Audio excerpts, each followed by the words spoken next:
What is up, my nerd familia, and welcome to Games y MÁS, the podcast where we dive deep into the world of board games, video games, and a little bit of pop culture.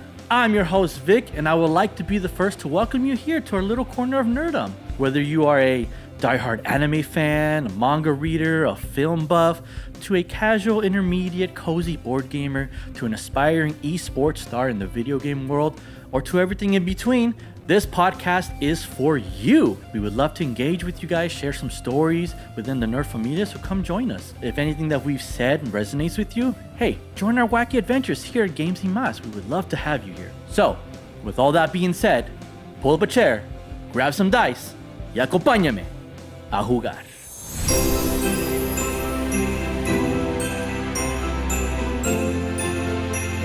We are back, guys. Yes, we are back here with another episode of Games y MÁS. At the time of this recording, it's almost Christmas time, New Year's Eve. So happy holidays to you guys if you're listening to this. I don't know when I'll release this episode, but I want to wish you guys happy holidays, happy New Year, and let you know that we're back. We just got back from vacation. Games y MÁS went to Orlando, Florida. Go check out Universal Studios over there, Orlando, Islands of Adventure, and Epic Universe. Yes. Oh, my goodness. It was so much fun. And, oh, man, this whole episode is going to be a debrief of that adventure. We also have a vlog posted of if you want to go watch that instead. Or actually go watch that and then come back over here so you can get our thoughts. We kind of give a little bit of our thoughts over there, but I wanted to kind of break down my pros and cons, I guess, of the park and of... our time there. It's not our first time going to Orlando. We've been there before. I've been there 3 times. The first time I went, I got to check out Disney World. And then the second time we went with some friends, checked out the Universal there for the first time.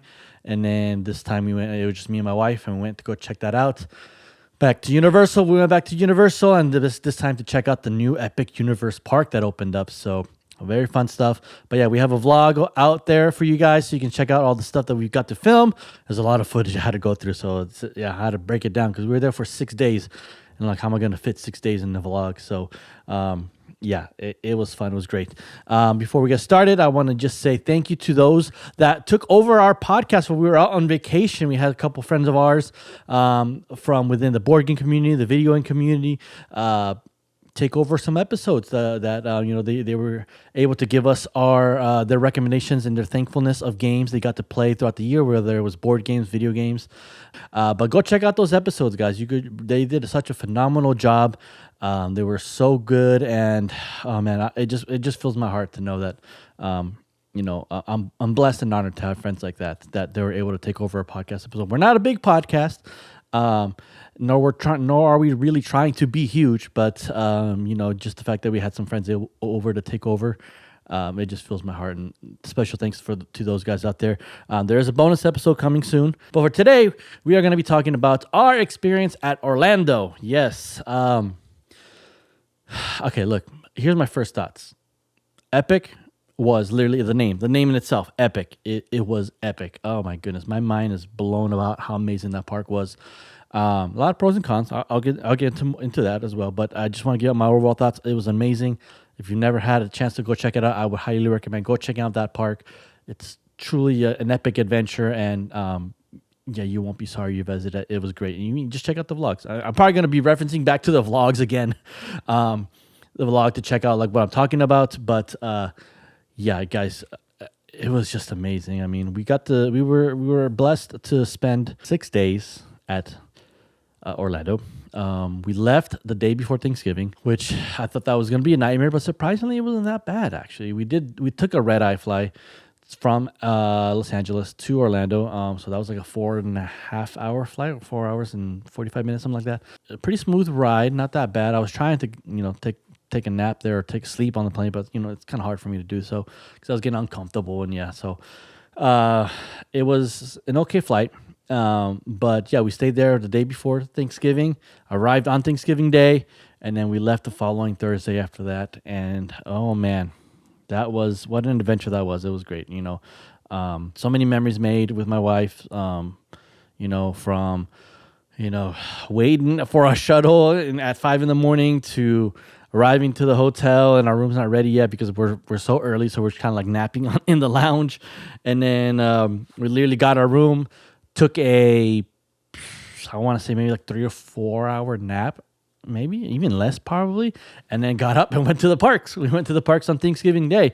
And so yeah, we spent Thanksgiving with our Universal crew, or the Universal crew. We spent it with, well, not ours, but we spent the Thanksgiving with our Universal crew, and it was fun. It was so much fun. I mean, it just felt like we were back home, kind of. It's weird to say, but I just really love that. I love those parks there. I love Universal Studios Hollywood here in California. Don't get me wrong. It has a special place in my heart. But Orlando, man, you guys are doing good stuff over there. It's just, first of all, you have the original ET still there. And like, oh man, riding that ride just brought back so many memories. There's a moment where like I was in line and we're walking through the redwood forest. You got the big trees, the noise of the forest and stuff. And I just closed my eyes for like a minute, and like I felt like I was back in the 90s, just with all the sounds and the people in line making it felt like I was just a kid again with my dad waiting in line to go ride this ride that I love so much and it holds dear place in my heart. Such a great ride. If you guys are listeners to the For Your Amusement podcast, they did such a great episode on that ride. If it's a world-class ride and they gave their experiences and their emotions, I literally back whatever they say about that episode. I mean, about that ride, because yes, that ride is just amazing. It was great. And man, just being there was amazing. My wife, she was tearing up being there again, riding the ride. Although I will say, E.T., you did not say my name at all. Like, I gave my name. We went on that ride like 4 times, and like you did not say all those 4 times. You did not say my name. I was really mad. I was like, "Come on, man! I can't. I flew across the country so you can say my name, ET. You didn't even say my name." So, thanks a lot, dude. But whatever. But anyway, yes, Thanksgiving Day we spent it at Universal Orlando mostly. We didn't go to islands. Got to have breakfast at the Three Broomsticks. At the Leaky Cauldron. We had breakfast at the Leaky Cauldron. Had some amazing pancakes. Man, I love their breakfast is really good there. Walked around Diagon Alley, got to experience the Mummy, guys.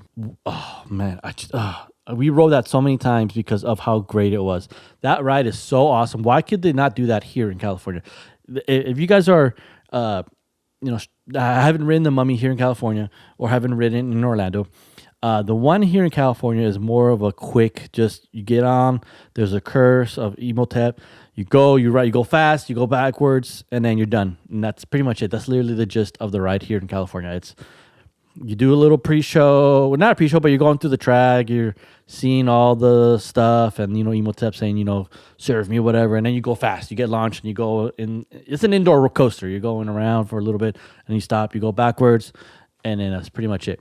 But in Orlando, man, there's like a whole story going on there. It pretty much takes place like you're in the set of The Mummy. Brendan Fraser is there on the screens talking to the cast, and you know how the place is cursed. You got to wear the medal of the Magi.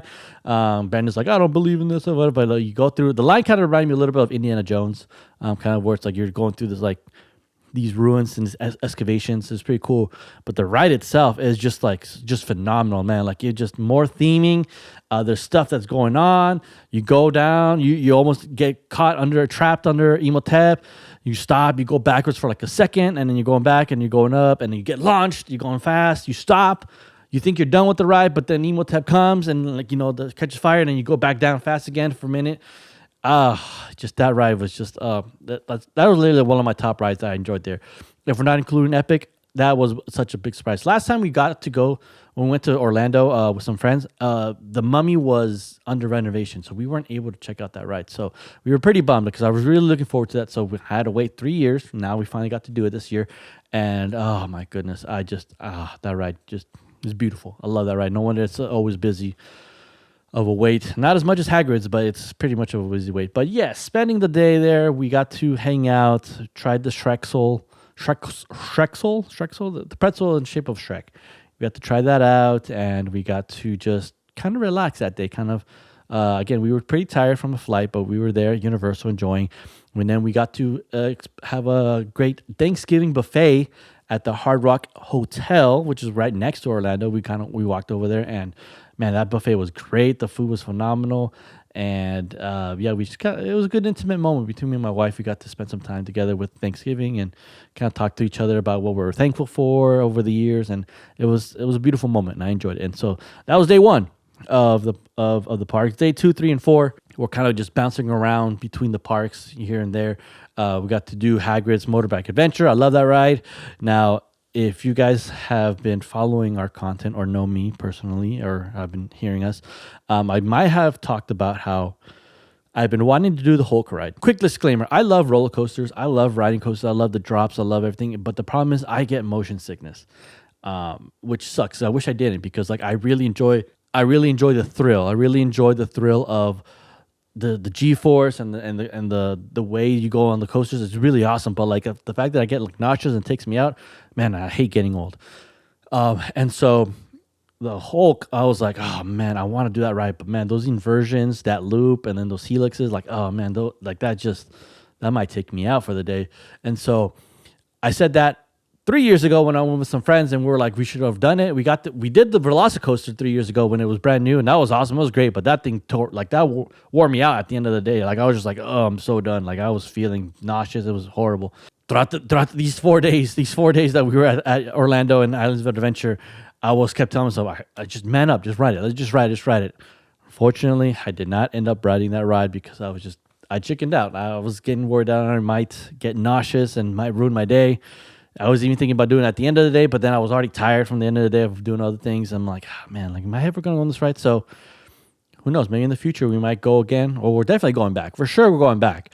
And will I ride the Hulk? I don't know. Place your bets, guys, because I don't even know if I'm going to ride it, but I want to ride. I want to experience the Hulk. That's the one ride I have not done at Islands of Adventure and Doomfall, Dr. Doom's Doomfall, which I need to do as well. But that's kind of a quick thing that I can get that over with, Will. Which I don't know why, actually, to be thinking honestly, why I didn't do that. Why didn't we do that on our vacation? But so that's the last ride on my list of there. I've done every single ride there.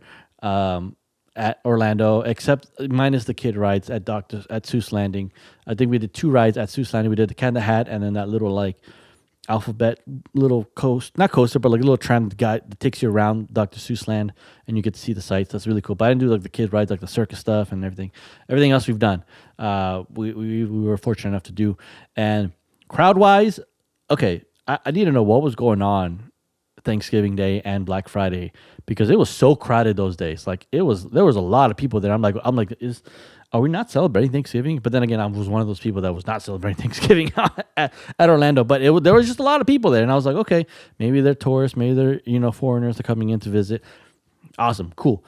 But yeah, I thought it would be kind of empty. I guess not, because it was wrong. And then on the weekend, it was kind of, how you had your weekend crowd. It was there, but then Monday kind of mellowed down. Tuesday mellowed down, and Wednesday was pretty dead. And so, yeah, we got to spend time there and just make some fun memories. We rode Hagrid's. Hagrid's kind of wore me out a little bit because, again, you're kind of doing those sharp turns, and then you're doing a couple of helixes you're feeling the G-force there. But I love that ride. That ride's so amazing. We didn't have fast passes for Islands of Adventure or Universal Orlando, but we had early access, because whenever you stay at the Universal Resort hotels, they give you early access. And so we got early access. So we went straight to Islands of Adventure. We waited an hour before the park opened, and then we got to go in an hour early before the park opened. And we just booked it. Everyone was booking it to Hagrid's. Everyone was just running. It was funny. I was seeing just everyone run, get to there. It was hilarious. And so we booked it. We waited 2 hours the first time because the ride got delayed. So we waited, but we got to ride it. The second time we did it, early access, we got right in. It was like 10 minutes. We just waltzed right in there, and that was just, that was fun. That was cool. It was like we were in and out. Like by 8:30, we were already out and about. And so Hagrid's, if you've ridden it, let us know in the comments. Let me know in the comments below if you've ridden the ride, if you've enjoyed it. What is your favorite ride also at Universal Orlando and Islands of Adventure? Before we get to Epic, we'll do a separate comment section there for that. But yes, so Islands of Adventure, Universal Orlando, great parks. Loved them. Loved being there. We got to do the park hopper, or the park to park, where we got to take the Hogwarts Express to go to each park, which is really cool. That's an experience in itself. We only did it once though, because that, for some reason, that little train ride was such a long wait. Like it was like a 45-minute, like throughout the day, most of the days. And I'm like, yo, why is it everyone like we can just walk? You can just walk to the other park faster than waiting in the train. But I guess it's the experience of going on the Hogwarts Express and seeing like the visuals and getting experience being in the Hogwarts Express, seeing Harry and all that. It was so I can't blame them because when we went, it was such a fun time. And so we did, the first 4 days we were in Orlando and Islands of Adventure. Got to taste some good food. Try out the Mythos restaurant, which is like a Mediterranean restaurant there at Islands of Adventure. Great food. The aesthetic was beautiful. It was nice. It was kind of like a cave temple-ish, stone temple. It was very enjoyable. And then we got to finally do Epic Universe, guys. Okay, buckle up, guys. Epic Universe. Again, you can check this all out in the vlog. I'm just going to kind of do a recap and kind of give you my thoughts here. Wow, what a park, man. I'm getting chills right now just talking about it, but I just had chills arriving to that park. The music's playing, you're walking, and you see the portal to the entrance, and we got there early access the first day. We're like, we're going to go there early access. Now, sadly, the early access that we got was only for Darkmoor, which is the Dark Universe, and the Mario Land. I really wanted to go do early access for the Harry Potter area, the Ministry of Magic, but they didn't have that early access. We had to wait till it fully opened. But man, we got there, and this park is so beautiful, guys. It's just mind blowing how great. Like the details that they did to this park is great. I watched videos and watched people talking about this park and how beautiful it was, and some people not liking it, some people this. But I think everyone has valid points with its pro and con of this park. But to me personally, like it was just an experience. I've been following the development of this park since it was first announced a couple of years ago, and I was excited to hear that they're building a new park. So I'm like, finally, Universal's getting more parks, trying to compete with Disney because Disney already has 5 parks. So we're getting a 4th park. Man, it was just so beautiful. The aesthetic, it was gorgeous. The fountains, the view. You see the Helios, which is the hotel there. You could see that. Walking through each of these portals of these lands was just so beautiful. My favorite land that I got to go through was the Isle of Berk, the How to Train Your Dragon area. That place was phenomenal, man. All that detail, all that attention to detail, everything there was just great. It was just, oh man, I felt like we were in Berk, and you just got to see all the animatronics, the dragons, the characters are coming out. We got to meet Toothless, and that was such a great experience because that thing is crazy. The animatronic reacts to you whenever you touch it, and it'll look at you. It'll laugh at jokes. It was just, oh man, great job on that, immersion. The ride, Hiccup's Wing Glider, is one of the coolest coasters I've ever gone on, other than Stardust Racers. That coaster was so much fun. It's a great coaster for the family. It's not too boring, where it's just the adults will not like it. But it's not too thrilling and exciting that kids might be afraid of it. It's a perfect in-between gateway. I think the guys over at 4-Year Amusement Podcast said that this is a great gateway coaster to bridge, kids to experience coasters for the first time. And this is a perfect coaster. You got How to Train Your Dragon IP, and then you have the cool thrillness of the coasters. Great ride. Didn't mess me up as much. I think the first time we rode it, we were in the front, and that kind of messed me up because we're getting oh, okay. But then the second time we rode, we're kind of in the middle, and I got to feel a little bit less of it, and that was phenomenal. That was great. Stardust Racers, man. That ride took me out, but it was great. There isn't that much loop. There is that Celestial Spin, which is really cool. Something that I did to try to not feel the corkscrew as much as was I looked at the other cart while we were racing, and it looked like the cart was spinning rather than us spinning. So it was. Oh, that ride was intense, but it was awesome, and I want to do it again. We were trying to do it again, but I was already kind of feeling it a little bit. I needed to rest, and then by the time it got to hey, should we ride it again? I was like, nah, let's just go. We're tired of walking around, which is one thing. You are walking a lot at this park. This park is massive, and you are walking a lot. We were tired. We were sitting down a lot, so that's maybe a con. You're walking a lot, so be prepared for that.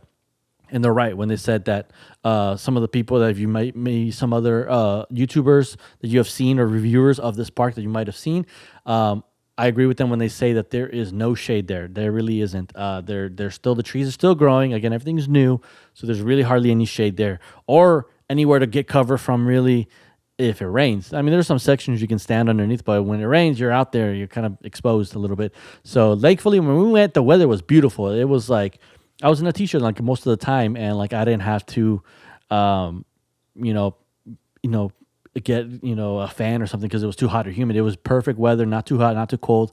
There was a good gentle breeze. It would rain a couple times, but not that much.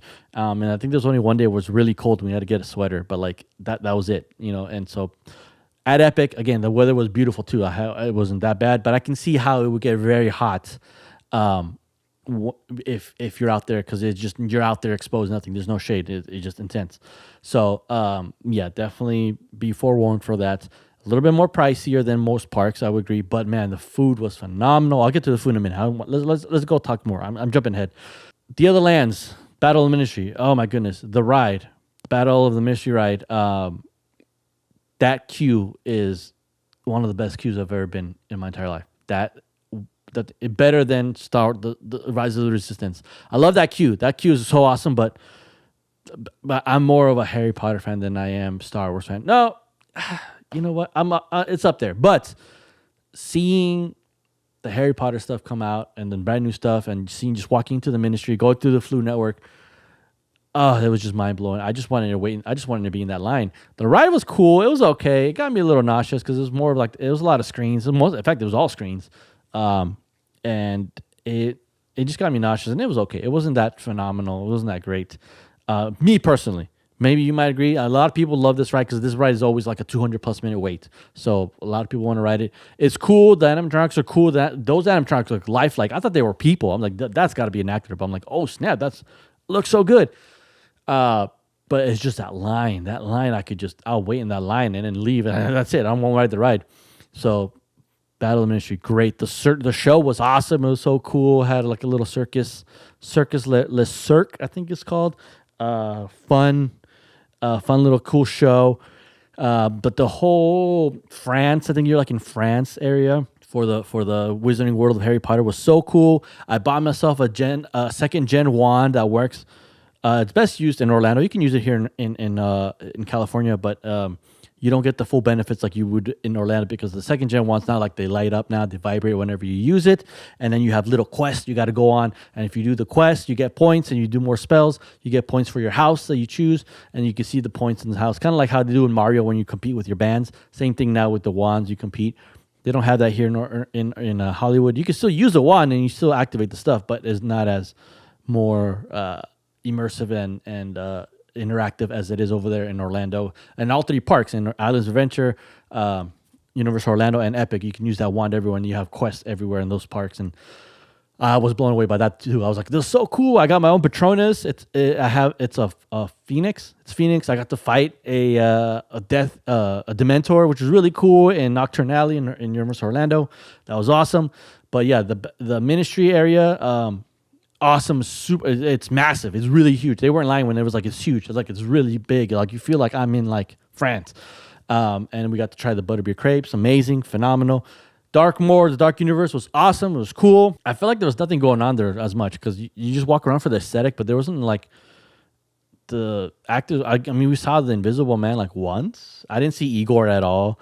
I think I saw Frankenstein's monster and his bride, but that might have been just the face painting. I don't know, but like I felt like that was kind of a little bit of empty area, and the ride was only like 15 minutes, like the whole time. So, which I enjoyed the ride. Now here is my hot take on that ride. I think that ride was a little bit overhyped, to be me personally. Now that ride is amazing, it's fun, it's great, but it's not like built up the hype that a lot of people were saying in these videos.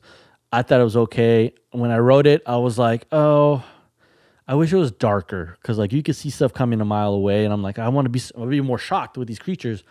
The animatronics were phenomenal; they were great, but I was like, okay. And then the ending was very anticlimactic. I thought it was like, it just ends. You're like, oh, okay. I thought like there was gonna be a battle, like a final battle or a clash, whatever. It was just, I mean, I'm not gonna spoil it for those, but like I just thought it was very like, oh, all right, whatever.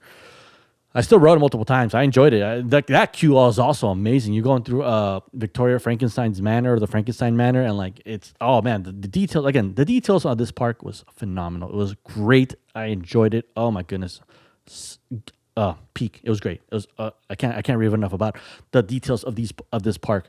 Super Nintendo Land was kind of part of my least favorite because we have it here in California, so it's kind of the same thing. The only exception is the Donkey Kong ride and Donkey Kong Land, which or Donkey Kong Country.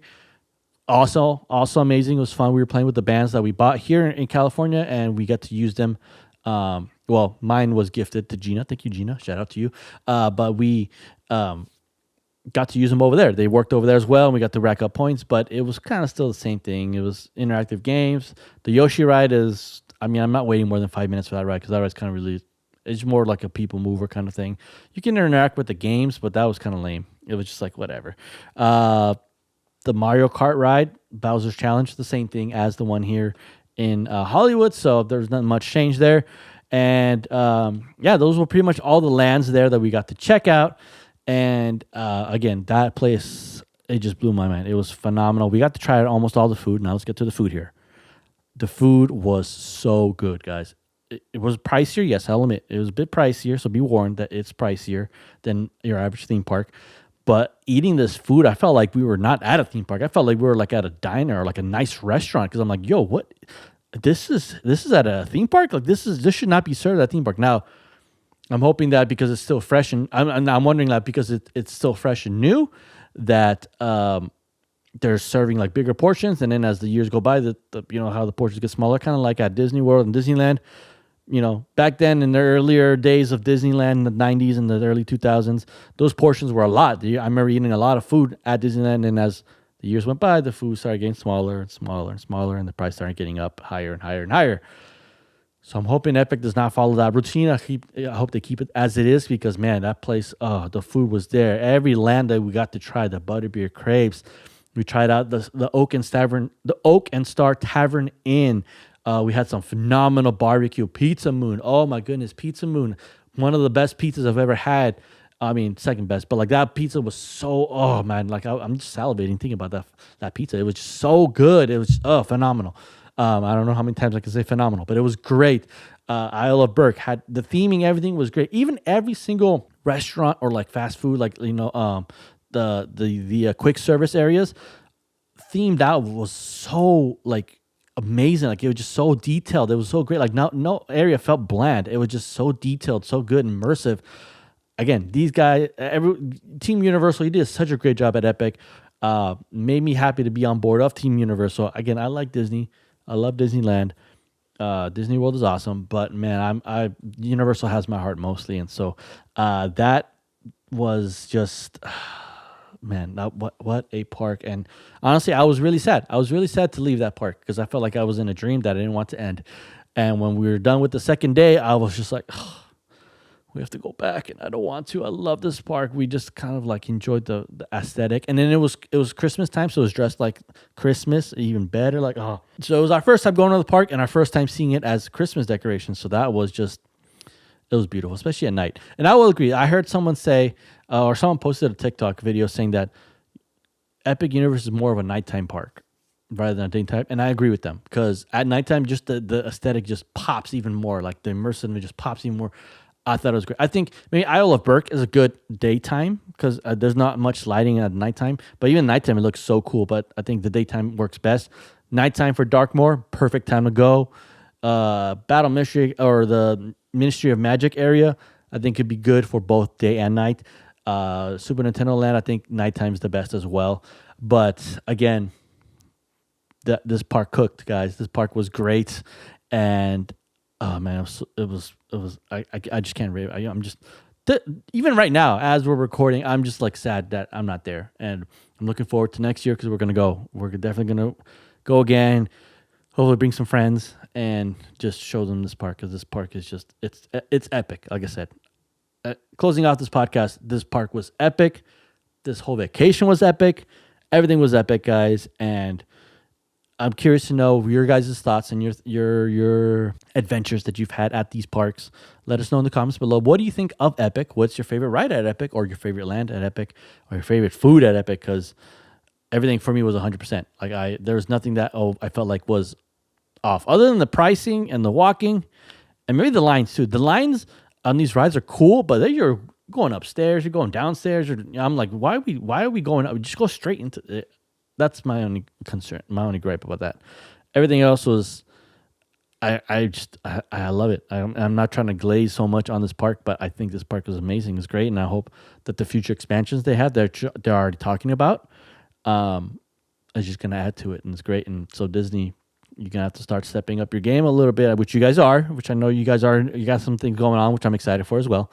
But Epic is right there for right now, and it's here to stay, and it's here to grow. And so, very excited, guys. That's it for this episode here. Just kind of want to give you my recap here to end off this year, guys. Again, I don't know when this episode is going to get released, but as of now, just want to wish you guys a Happy New Year, Merry Christmas, and hopefully you guys are having a wonderful holiday season so far.